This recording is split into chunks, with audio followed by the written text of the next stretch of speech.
NTA ರದ್ದತಿಗೆ ಆಗ್ರಹಿಸಿ ರಾಷ್ಟ್ರೀಯ ಬಸವ ಸೈನ್ಯದಿಂದ ಬೃಹತ್ ಪ್ರತಿಭಟನೆ. ರಾಷ್ಟ್ರೀಯ ಪರೀಕ್ಷಾ ಸಂಸ್ಥೆ ಎನ್ಟಿಎಯನ್ನು ರದ್ದುಗೊಳಿಸಬೇಕು ಹಾಗೂ ಪರೀಕ್ಷಾ ಅಕ್ರಮಗಳ ನೈತಿಕ ಹೊಣೆ ಹೊತ್ತು ಕೇಂದ್ರ ಶಿಕ್ಷಣ ಸಚಿವ ಧರ್ಮೇಂದ್ರ ಪ್ರಧಾನ್ ರಾಜೀನಾಮೆ ನೀಡಬೇಕು ಎಂದು ಆಗ್ರಹಿಸಿ ರಾಷ್ಟ್ರೀಯ ಬಸವ ಸೈನ್ಯದ ನೇತೃತ್ವದಲ್ಲಿ ಗುರುವಾರ ಬಸವನ ಬಾಗೇವಾಡಿಯಲ್ಲಿ ಬೃಹತ್ ಪ್ರತಿಭಟನೆ ನಡೆಸಲಾಯಿತು.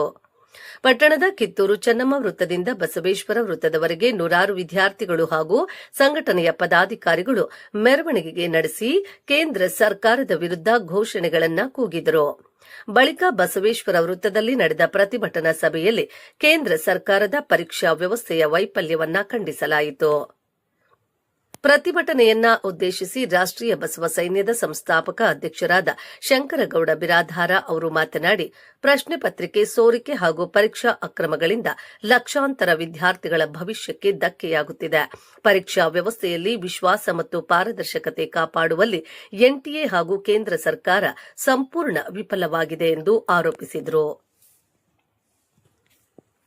ದೆಹಲಿಯಲ್ಲಿ ಶೈಕ್ಷಣಿಕ ನ್ಯಾಯಕ್ಕಾಗಿ ಹೋರಾಟ ನಡೆಸುತ್ತಿರುವ ವಿದ್ಯಾರ್ಥಿಗಳಿಗೆ ರಾಷ್ಟ್ರೀಯ ಬಸವ ಸೈನ್ಯ ಸಂಪೂರ್ಣ ಬೆಂಬಲ ನೀಡಲಿದೆ. ಎನ್ಟಿಎಯನ್ನು ರದ್ದುಗೊಳಿಸಿ ಪಾರದರ್ಶಕ ಹೊಸ ಪರೀಕ್ಷಾ ವ್ಯವಸ್ಥೆ ಜಾರಿಗೆ ತರಬೇಕು. ಕೇಂದ್ರ ಶಿಕ್ಷಣ ಸಚಿವ ಧರ್ಮೇಂದ್ರ ಪ್ರಧಾನ್ ಅವರು ನೈತಿಕ ಹೊಣೆ ಹೊತ್ತು ರಾಜೀನಾಮೆ ನೀಡಬೇಕು. ವಿದ್ಯಾರ್ಥಿಗಳ ನ್ಯಾಯಯುತ ಬೇಡಿಕೆಗಳನ್ನು ಈಡೇರಿಸದಿದ್ದರೆ ರಾಜ್ಯದಾದ್ಯಂತ ಹೋರಾಟವನ್ನು ತೀವ್ರಗೊಳಿಸಲಾಗುವುದು ಎಂದು ಎಚ್ಚರಿಸಿದರು.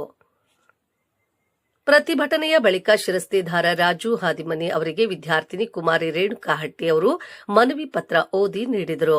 ಈ ಸಂದರ್ಭದಲ್ಲಿ ಎಪಿಎಂಸಿ ಮಾಜಿ ಅಧ್ಯಕ್ಷ ಶೇಖರ ಗೊಳಸಂಗಿ, ನ್ಯಾಯವಾದಿ ರವಿ ರಾಠೋಡ, ಚಂದ್ರಶೇಖರಗೌಡ ಪಾಟೀಲ, ಪ್ರಶಾಂತ್ ಮಂಜಾನೆ, ಜಟ್ಟಿಂಗರಾಯ ಮಾಲಗಾರ, ಭದ್ರಣ್ಣ ಮಣ್ಣೂರ, ಪ್ರವೀಣ ಪೂಜಾರಿ, ಆನಂದ ವನರೊಟ್ಟಿ, ಸಂಗಮೇಶ ಜಾಲಗೇರಿ, ದ್ಯಾವನಗೌಡ ಪಾಟೀಲ ದೇಗಿನಾಳ, ಬಸವರಾಜ್ ಲಮಾಣಿ, ರೇಣುಕಾ ಹಟ್ಟಿ, ಸಾನಿಯಾ ನದಾಫ್, ಸಂಜನಾ ಪಾಟೀಲ್, ಐಶ್ವರ್ಯ ಬಡಿಗೇರ್, ಲಕ್ಷ್ಮೀ ಜಾಲಗೇರಿ ಸೇರಿದಂತೆ ರಾಷ್ಟ್ರೀಯ ಬಸವ ಸೈನ್ಯದ ಪದಾಧಿಕಾರಿಗಳು, ನೂರಾರು ವಿದ್ಯಾರ್ಥಿಗಳು ಹಾಗೂ ಸಾರ್ವಜನಿಕರು ಭಾಗವಹಿಸಿದ್ದರು.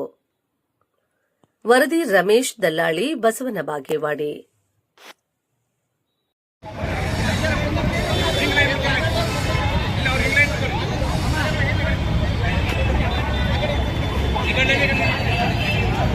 ಉತ್ತಮವಾದಂಥ ಆರೋಗ್ಯ ಬೇಕು ಅಂತ ಕೇವಲ ಭಾಷಣ ಮೂಲಕ ಮಾಡುವಂಥ ನಮ್ಮ ಕೇಂದ್ರ ಸರ್ಕಾರ ಬಡ ಜನರ ಕಲ್ಯಾಣಕ್ಕೋಸ್ಕರ ಯಾರು ಕೂಡ ಈ ನೀಟ್ ಹಗರಣದಲ್ಲಿ ಭಾಗಿಯಾಗಿದ್ದರು. ಅನೇಕ ವರ್ಷಗಳಿಂದ ಲೀಕ್ ಆದಂಥ ಈ ಪ್ರಶ್ನೆ ಪತ್ರಿಕೆ ಸೋರಿಕೆಯಾದಲ್ಲಿ ಅಂಥವರಿಗೆ ಬೇಗನೆ ಕೇಂದ್ರ ಸರ್ಕಾರ ಕ್ರಮ ಯಾಕೆ ಕೈಗೊಳ್ಳಲಿಲ್ಲ ಎಂಬುದು ಇಡೀ ದೇಶದ ಪ್ರಶ್ನೆಯಾಗಿದೆ. ಇದನ್ನು ಖಂಡಿಸಿ ದೇಶದ ಜಂತರ್ ಮಂತರ್ನಲ್ಲಿ ನಮ್ಮ ವಿದ್ಯಾರ್ಥಿಗಳು ಮೊನ್ನೆ 20ನೇ ತಾರೀಕು ಸಂಸದ ಭವನಕ್ಕೆ ಮುತ್ತಿಗೆ ಹಾಕುವ ಒಂದು ಹೋರಾಟ ಮಾಡಿದರೆ ಆ ವಿದ್ಯಾರ್ಥಿಗಳ ಮೇಲೆ ಮನಬಂದಂತೆ ದೆಹಲಿ ಪೊಲೀಸರು ಅಂತ ನೆಪ ಹೇಳಿಕೊಂಡು ಬಿಲ್ ಡ್ರೆಸ್ನಲ್ಲಿ ಅವರಿಗೆ ಚಳಿಯಿಂದ, ಮುಳ್ಳಿನಿಂದ, ಮಳೆಯಿಂದ ಅವರಿಗೆ ಹೊಡೆದು ಅನೇಕ ವಿದ್ಯಾರ್ಥಿಗಳಿಗೆ ಗಾಯಗೊಳಿಸಿದ್ದಾರೆ. ಆ ವಿದ್ಯಾರ್ಥಿಗಳು ನ್ಯಾಯ ಕೇಳುವುದು ತಪ್ಪ. ನಾವೆಲ್ಲರೂ ಇಲ್ಲಿ ಪ್ರತಿಭಟನೆಯಲ್ಲಿ ಭಾಗವಹಿಸಿದ್ದೀರಿ. ಇಲ್ಲಿ ಭಾಗವಹಿಸಿರುವ ಉದ್ದೇಶ ಏನಂದರೆ ನಾವು ಯಾರಿಗೂ ಕೂಡ ಅನ್ಯಾಯವಾಗಬಾರದು. ಮುಂದೆ ಈ ಅನ್ಯಾಯವನ್ನು ಮಾಡಿದಂಥ ಆರೋಪಿಗಳಿಗೆ ಉಗ್ರ ಶಿಕ್ಷೆ ಕೊಡಬೇಕನ್ನುವುದು ನಮ್ಮ ಸಂಕಲ್ಪದೊಂದಿಗೆ ಹೋರಾಟ ಮಾಡಿದೆ. ಆದರೆ ಹೋರಾಟವನ್ನು ಧಿಕ್ಕರಿಸಿ, ಈ ಹೋರಾಟವನ್ನು ವಿರೋಧಿಸಿ ಅಲ್ಲಿ ದೆಹಲಿಯ ಪೊಲೀಸರ ನೆಪದಲ್ಲಿ ಕೆಲವು ಗುಂಡಾಗಳು ಆ ವಿದ್ಯಾರ್ಥಿಗಳ ಮೇಲೆ ಮನ ಬಂದಂತೆ ಹೊಡೆದಿತ್ತು. ನಾವೆಲ್ಲ ಸಾಮಾಜಿಕ ಜಾಲತಾಣಗಳಲ್ಲಿ, ದೃಶ್ಯ ಮಾಧ್ಯಮಗಳಲ್ಲಿ ನೋಡಿ ನಮಗೆ ಕಣ್ಣಲ್ಲಿ ನೀರು ಬರ್ತಾ ಇದೆ ಬಂಧುಗಳೇ. ಯಾಕಂದರೆ ಈ ದೇಶದ ಯುವ ಶಕ್ತಿ ಪ್ರಧಾನಮಂತ್ರಿಗಳಿಗೆ ಇವತ್ತಿನ ಬಸವನ ಬಾಗೇವಾಡಿ ನಮ್ಮ ರಾಷ್ಟ್ರೀಯ ಬಸವ ಸೈನ್ಯದ ವತಿಯಿಂದ ನಾವು ಆಗ್ರಹಿಸ್ತಾ ಇದ್ದೀವಿ. ವಿಶೇಷವಾಗಿ ಏನು ಎಲ್ಲ ಮಕ್ಕಳು ನೀಟ್ ಬರೆಯುವಂಥ ಕನಸು ಇಟ್ಕೊಂಡಿರ್ತಾರೆ. ನನ್ನ ಮಗ ಡಾಕ್ಟರ್ ಆಗಬೇಕು, ಮಗಳು ಡಾಕ್ಟರ್ ಆಗಬೇಕು ಅನ್ನುವಂಥ ಒಂದು ಆಸೆಗಳನ್ನು ಇಟ್ಕೊಂಡಿರ್ತಾರೆ. ಅಂಥ ಸಮಯದಲ್ಲಿ ಅವರಿಗೆ ಬೆಂಗಳೂರಾಗಲಿ ಪ್ರತಿಷ್ಠಿತ ಕಾಲೇಜುಗಳಲ್ಲಿ, ಪ್ರತಿಷ್ಠಿತ ಕೋಚಿಂಗ್ಗಳಲ್ಲಿ ನಾವು ದುಡ್ಡುಗಳನ್ನು ಕೊಟ್ಟು ಹಣವನ್ನು ನೀಡಿ ನಮ್ಮ ಮಕ್ಕಳು, ನಮ್ಮ ಮಗಳು ಏನಾದರೂ ಸಾಧನೆ ಮಾಡ್ತಾಳೆ ಅಂತೇಳಿ ಅವ್ರಿಗೆ ಕಲಿಯೋಕೆ ಕಳಿಸಿದಾಗ ಎಲ್ಲ ತಂದೆ ತಾಯಂದಿರು ಶ್ರೀಮಂತರಿರಂಗಿಲ್ಲ, ಸಾಲವನ್ನು ಮಾಡಿ ಮಕ್ಕಳು ಕಲಿತಾವ್ ಕಳಿಸಿದ್ರೆ ಮಕ್ಕಳು ಹಗಲು ರಾತ್ರಿನದೇ ಓದಿ ಈ ನೀಟ್ ಎಕ್ಸಾಮ್ ಬರ್ತಿರ್ತಾರೆ. ಅದ್ರಾಗ ಯಾರೋ ದುಷ್ಟರು ಏನು ಮಾಡಿಬಿಡ್ತಾರೆ, ತಮ್ಮ ಸ್ವಾರ್ಥಕ್ಕಾಗಿ ಯಾರನ್ನೋ ಓಲೈಕೆಗಾಗಿ ಮತ್ತು ಯಾರ್ದೋ ಮಕ್ಕಳಿಗೆ ಅನುಕೂಲ ಮಾಡೋಕ್ಕೆ ಹೋಗಿ ಸೋರಿಕೆಯನ್ನು ಮಾಡೋದ್ರ ಮುಖೇನ ಏನು ನಮ್ಮ ಮಕ್ಕಳು ಕಷ್ಟಪಟ್ಟಿರ್ತಾವೆ 2 ವರ್ಷಗಳ ಕಾಲ ಅವ್ರಿಗೆ ಹಿನ್ನಡೆ ಆಗಿಬಿಡ್ತದೆ. ಉದಾಹರಣೆಗಾಗಿ ಬಸವನ ಬಾಗೇವಾಡಿಯಲ್ಲಿ ನಮ್ಮ ಮಿತ್ರನ ಮಗ ಪ್ರತಿಷ್ಠಿತ ಕಾಲೇಜಿನಲ್ಲಿ ಇಟ್ಟಿದ್ದೀವಿ. ಅವನ್ನ ಅವ್ರು 2 ಲಕ್ಷ ರೂಪಾಯಿ ಅಮೌಂಟ್ ಇಟ್ಟು ಇಟ್ಟಾಗ ಅವನು 470ನೇ ರ್ಯಾಂಕ್ ಬಂದಿದ್ದ. ಆದರೆ ಈ ಎಕ್ಸಾಮ್ ಕ್ಯಾನ್ಸಲ್ ಆಗಿ ಮತ್ತೆ ನೆಕ್ಸ್ಟ್ ಪರೀಕ್ಷೆ ಬರೆದ್ರೆ ಅವ್ರು 500ಕ್ಕೆ ಬಂದುಬಿಟ್ಟಿದ್ದಾನೆ. ಅದು ಅವನು ಮೊದಲ 500 ಆಗಿತ್ತು, ಆಮೇಲೆ 400ಕ್ಕೆ ಬಂದ್ಬಿಟ್ಟ. ದುರ್ದೈವ ಅಂದ್ರೆ ಅವ್ರು ಭಾಳ ನೋವು ಮಾಡ್ಕೊಂಡ್ರು ಪಾಲಕರು. ಭಾಳ ಪ್ರತಿಷ್ಠಿತ ಕಾಲೇಜಿನಲ್ಲಿ ಇಟ್ಟಿದ್ರು, ಯಾಕಂದ್ರೆ ಒಂದೊಂದ್ಸಲ ಇವತ್ತು ಓದಿದ್ದು ನಾಳೆ ನೆನಪು ಬರಲ್ಲ.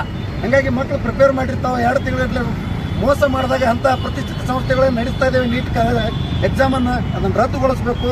ಮುಂದಿನ ದಿನಮಾನದಲ್ಲಿ ಎಲ್ಲ ದೇಶಾದ್ಯಂತ ಒಂದೇ ಸಂಸ್ಥೆ ಕೈಯಲ್ಲಿ ಕೊಟ್ಟು ಮತ್ತು ನಮ್ಮ ಏನು ಭ್ರಷ್ಟ ಬಿಜೆಪಿ ಸರ್ಕಾರ ಈ ಸಂಸ್ಥೆಗಳನ್ನು ಮೇಂಟೈನ್ ಮಾಡ್ತಾ ಇದೆ, ಇವುಗಳನ್ನೆಲ್ಲ ನಿರ್ವಹಿಸ್ತಾ ಇದೆ, ಅವೆಲ್ಲ ತಕ್ಷಣದಿಂದ ರದ್ದು ಮಾಡಿ ಅದ್ರಾಗ ಯಾರು ಕೈವಾಡಿದೆ ಅವ್ರನ್ನ ಉಗ್ರವಾದ ಶಿಕ್ಷೆಯನ್ನು ಕೊಡಬೇಕು. ಮತ್ತು ಜೊತೆಗೆ ಕೇಂದ್ರ ಶಿಕ್ಷಣ ಸಚಿವರು ಇವತ್ತೇ ರಾಜೀನಾಮೆಯನ್ನು ಕೊಡಬೇಕಂತೇಳಿ ನಮ್ಮ ಬಸವ ಸೇನೆದವರು ಏನು ಇವತ್ತು ಮನವಿ ಮಾಡ್ತಾ ಇದ್ದಾರೆ.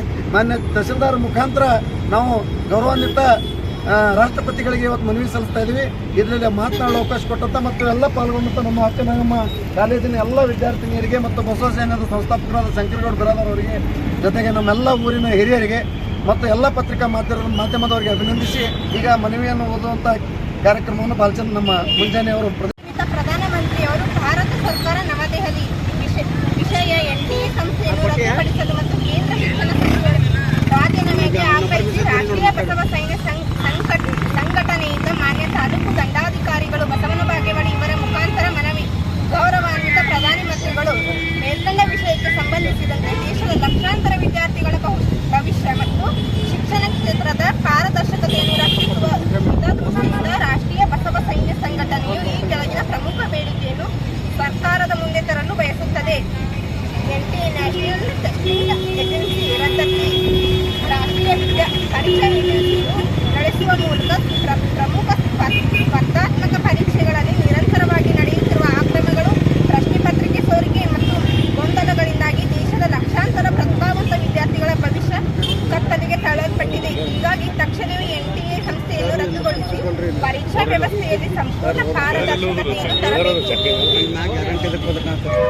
ಕೇಂದ್ರ ಶಿಕ್ಷಣ ಸಚಿವರ ರಾಜೀನಾಮೆ. ಪರೀಕ್ಷಾ ಅಕ್ರಮಗಳು ಸಂಪೂರ್ಣ ನೈತಿಕ ಹೊಣೆ ಹೊರತು ಪ್ರಸ್ತುತ ಕೇಂದ್ರ ಶಿಕ್ಷಣ ಸಚಿವ ಶ್ರೀ ಧರ್ಮೇಂದ್ರ ಪ್ರಧಾನ್ ಅವರು ತಕ್ಷಣವೇ ತಮ್ಮ ಹುದ್ದೆಗೆ ರಾಜೀನಾಮೆ ನೀಡಬೇಕು. ದೆಹಲಿ ವಿದ್ಯಾರ್ಥಿ ಹೋರಾಟಕ್ಕೆ ಬೆಂಬಲ ಮತ್ತು ನ್ಯಾಯ.